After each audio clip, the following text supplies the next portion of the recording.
This is Ryan from Lug Racing coming to you from the Pocono Mountains. Nestled in the Pocono Mountains is the Sunset Hill Shooting Range where I am today, where we'll be joined with NASCAR Cup superstar, driver of the One Chevrolet, Trackhouse Racing's Ross Chastain. Ross is going to be coming here to explore the Pocono Mountains today and get to shoot on watermelons. Yeah, that's right, watermelons. Melon Man himself is going to be taking some target practice. I got my earphones and my eye protection, and we're going to have a blast today.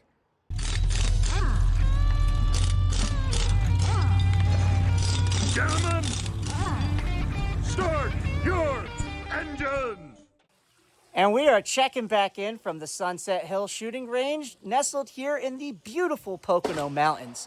If you look over my shoulder, you'll see the staging area where there's some watermelons set up back there.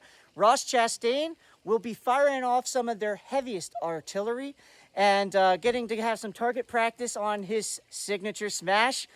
This time we're not doing it from the roof of a race car. We're doing it from the shooting range behind us here. Can't wait to see Ross arrive and have some fun here at the Sunset Hill Shooting Range. Want to shoot out in rental gallery? Okay. While you're there too, just let me know. I guess you have a small window. Yeah, they're telling me. Cool. So come on in here. Following you.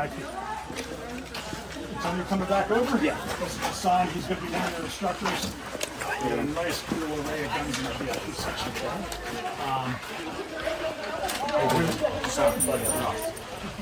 Tony will be up. We want to run you on like our high profile guns, being our Saw, our 1919 Browning, 50 cal, all the heavy hitters, and then whatever else you'd like to shoot. You tell me. I'm up. Whatever. We got the Springfield Hellion, the AR-15, the ACR.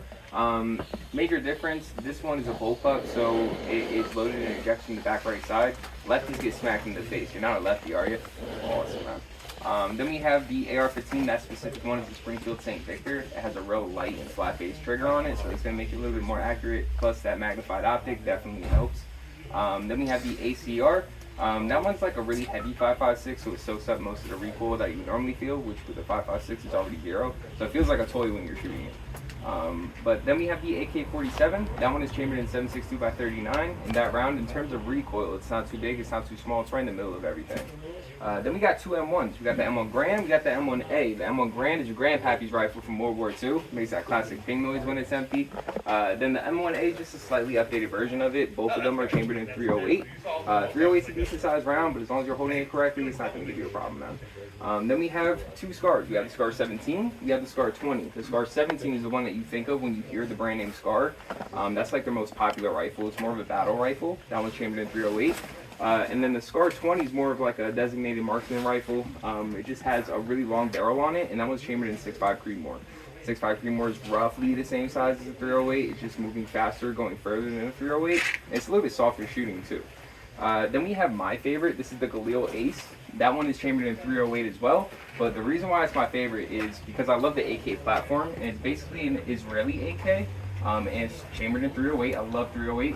That one has a muzzle brake on it, so it makes the ground shake when you're shooting it, and I love guns that feel like guns when you're shooting them, you know? Then we have two bolt actions. So we have the Barrett 98B and the Ruger Precision Rifle. The Barrett is a 308, the Ruger is a 6.5. Bolt action, every time you shoot it, you work the bolt, you do a little bit more with the gun. Then we have the Marlin. You want to feel like a cowboy in modern times, you definitely do that one. It's a lever action, chambered in 44 Magnum. Then we have, this one is the largest kicking shotgun on the range. Really one of the largest kicking guns on the range. It's chambered in 3-inch Magnum 12 gauge. So it's a pump action, it's the MMP-12. Then we got the M4, the one that you're looking at, the AR-15, which basically makes it the M4 because it is a full auto. And then we have 4 other full autos down the line. We have the Browning 1919, we have the M249 Saw, we have the AK-47 and the P90 down there as well.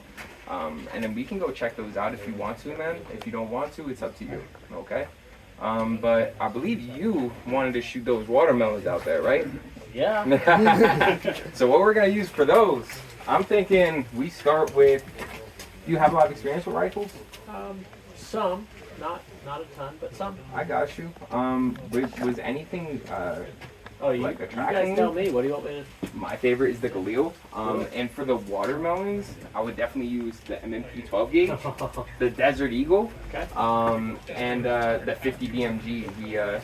Did we do that? We loaded it up with tannerite for you. So that's gonna make a big boom. I think we should save that for last. They were talking about not telling me which one had it in it. Oh, Let man. us all find out. Fine. I didn't tell you which one it was either. I got you. I got So you. it might just be in the middle somewhere. I got you.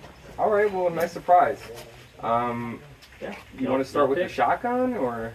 Whatever. That's a real hard kick. For now, keep the thumb up in the air. Okay. Firm handshake, go under the trigger guard, come up, bring the palms together so both your palms are touching and there's no gaps in between. So your right thumb's gonna rest on the knuckle of your left thumb like this, right? After that, we're gonna put forward pressure with your right hand while pulling back your left hand at the same exact time so your hands get nice and taut, all right? Once we have that, you can either shoot with your feet side by side like this or 1 foot forward, 1 foot back, kind of similar to that rifle stance, all right? With this one, we're gonna lean in from the hips, push your arms forward and completely outwards. Once we achieve that, we're gonna look through this gap. Top of that notch, you want flat here, like a straight solid line. With that solid line, cut that watermelon in half and pull the trigger, all right?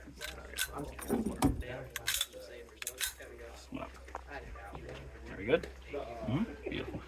Now bring this whole hand up and bring them back together tight. Perfect. And just bring this, yeah, beautiful, just like that. Take 1 step forward for me. Good. Lean in from the hips. Push it. Good. Whenever you're ready, put your finger on the trigger and just gently start squeezing back to hear a click.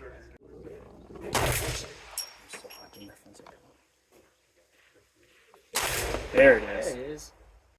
Grab that handle, forward, down, high. Bring it back. There you go. Beautiful.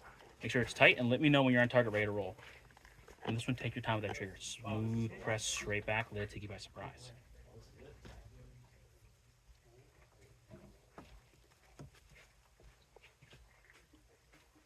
Okay. You ready? Yeah. She's hot. Finger on that trigger. And you'll feel it start creeping. Move with the creep. Smooth press back. Let it surprise you.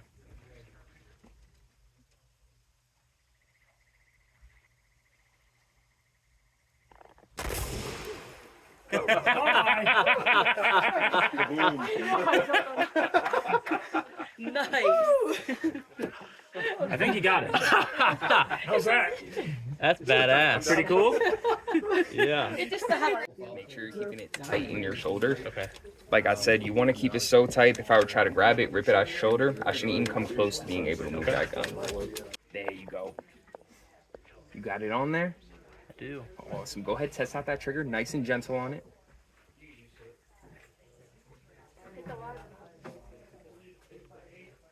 Perfect. Now finger off the trigger. Go ahead, pump it back. Forward. Got it. Nice. Go ahead, pump it. That was a little bit high. You got it, man.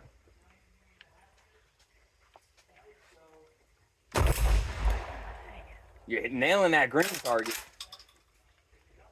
A little bit lower.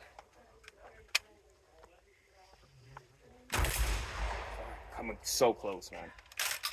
Keep it tight throughout your trigger pull. Go softer on that trigger. There you go. You got one more, bro. Make it count.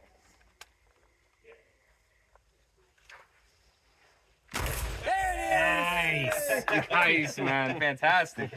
How'd that feel? I'm ready to go home. All right, Ross, Ryan from Lug Racing. Welcome to the Pocono Mountains. It's cool to see you up here before race weekend, having some fun. What the locals can do, race fans can come up here to Sunset Hill, shoot some watermelons. We're used to seeing him smash them from on top of the roof of a race car after a win. Congratulations on your Coke 600 win, World 600. I love that you went back to calling it that. Now we know that you're locked into the postseason. What is the focus for the remainder of these regular season races leading up to the playoffs so you can set yourself up in the one team for a deep postseason run? Keep winning. Keep trying to execute, man. It's I can't try any harder, and we're not gonna do something that takes us out of contention for wins. The whole goal is just keep winning races, and the Coca-Cola 600 was an incredible accomplishment. There's only a few races we call champion in this sport, and that's one of them. So that's something we'll never forget, but we want more. And if we execute like we bottled it up that night, that weekend, and we were great, we can do it. Places like Michigan, we were close. We just weren't quite good enough to be as good as the 11 and 17 at the end of the race. But yeah, we've got chances. We keep putting ourselves up there. We'll get back. Absolutely. Now, we talk about, those races, those chances, and, we look at the tenacity of which you drive, a little bit aggressive to where you've ruffled feathers in the field before, and now we kind of see you mellowing out at times, but still have that tinge of aggression. What can you say for how you've maybe curved your driving style, but maintain that level of aggression to up-and-coming drivers like a Carson Hocevar, who I've seen you have face-to-faces with, who might be a little bit over-aggressive at times to really do what you've done and prolong success in the sport with it? I want to win races. If I'm crashing, I'm not winning. So whatever I can do to win races, I will do it. You've seen that with glaring example of the Hail Melon. You've seen it in the Indy Road Course, taking the access road to avoid the crash, which I got penalized for. I'll do anything if it means I can try to win or finish better. And to finish first, you must first finish. And so trying to get rid of those crashes is high on the list, and we've been able to have a lot better results if I just finish the race and let the car do the work a lot of times. You speak of letting the car do the work, and, you openly called out your team earlier this season about being faster on Saturdays, so you're not having to dig out of a hole on Sundays, which you have been quietly and methodically putting together a really, really good season. I know we highlighted that 600 win, but what do you have to do as a team collectively to unload quicker, and you as a driver behind the seat, so it translates more on Sundays? Yeah, it's a culmination of everything we do during the week and weeks ahead of time, building these cars. Normally we're on a 5-week cycle with each chassis, and then for the 600, you saw us build one in hours overnight. So incredible accomplishment there. It cannot be overstated enough. As far as how do we go faster, that question's been asked since the second car was ever built in the history of mankind. We've been trying to figure out how to fix dirty air and how to make them faster. So that's what's so great about being in this sport, is we're always evolving. The car, although it is currently the same for everybody, you see some teams go faster than others, and proud to be at Trackhouse right now driving a Chevy. It's a good time to be here. Yeah, so we're just in a constant evolution of trying to go faster. All right, and I got one more for you.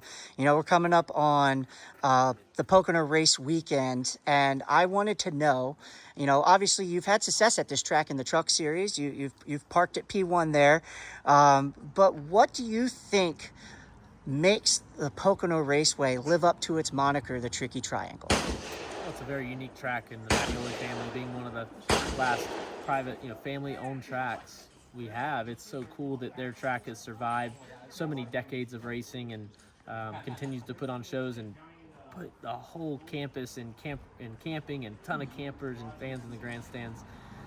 But yeah, it's just every time you turn left, it's a different corner, all 3 of them, and 6 if you really think about it. It's 6 turns, but we call it 3, always looking for turn 4, and it's something that just challenges the race car to do anything good, because you have to compensate for all 3 corners, and makes it challenging for me as far as behind the wheel. All right, Ross, thank you very much. Best of luck coming up, and safe trip to Mexico. Thank you. Yep.